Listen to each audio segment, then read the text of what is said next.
मेरा नाम कुरबान सैन है। मस्जिद में मैं बच्चों को सिपारा पढ़ाना। मैं दीपालपुर तो आया। ये मेरी बीवी है। शादी में 6 साल हो गए। साढ़े को बच्चा को नहीं है। मेरी बीवी वड्डी ईद तो बाद 2 दिन 3 दिन बाद बीमार हो गई। सारा जिसम इन्होंने ना सुज गया सी, पैर भी सुज गए सी, अखां भी इन्होंने सुज गई सन। मैं इन्होंने घरों लैके काढ़े हॉस्पिटल आया सी, तो उन्होंने जोड़ा ना अगे सू रैफर कर दिता सी जिन्ना हॉस्पिटल इतने लैके आए।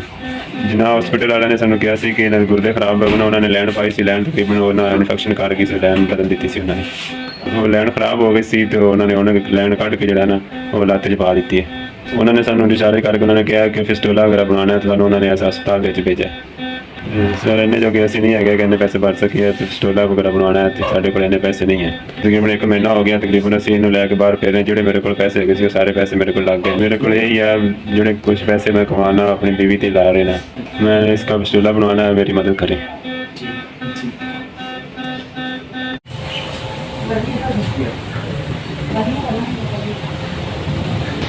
अस्सलाम वालेकुम जी। मेरी बीवी का फिस्टूला भी बन गया और लैन भी पै गई है। इनकी लैन खराब सी, डॉक्टर ने 2-3 दिन लाए ने लैन कट्टण ते।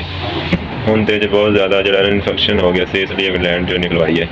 लैन जी ना नवी लैन नहीं पवाई है। फिस्टूला जो पहली दफ़ा बना सी खराब हो गया, फिर दूसरी दफ़ा फिस्टूला बनाया, वो सही चल रहा है। 2 फिस्टूले पहले बने, अब तीसरा जो है ना चला। पहले जो 2 बने थे वो बंद हो गए थे। 3 फिस्टूले साढ़े बने ना, 1 लैन सटी पई है और 2 दफ़ा डायलिसिस साढ़े हुए इतने। 30,000 रुपया बिल बना सी, तो डॉक्टर ने उस मिन्नत करके साडा उन्होंने ना अद्धा बिल कर दिता है। साडा उन्होंने 40,000 रुपया बिल जो मुकर्रर होया है।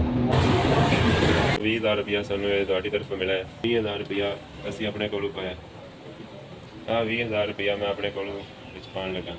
हुण 40,000 रुपया हॉस्पिटल जमा करवा के मैं अपनी बीवी ने लैके घर चली। SVS तुहाडा बहुत शुक्रिया, तुसीं साडे 20,000 की मदद की। अल्लाह ताला तुहाडे दायरे नूं इंज ही चलदा रखे, शादाबाद रखे, तुहानूं हर बुरी नज़र तो बचाए।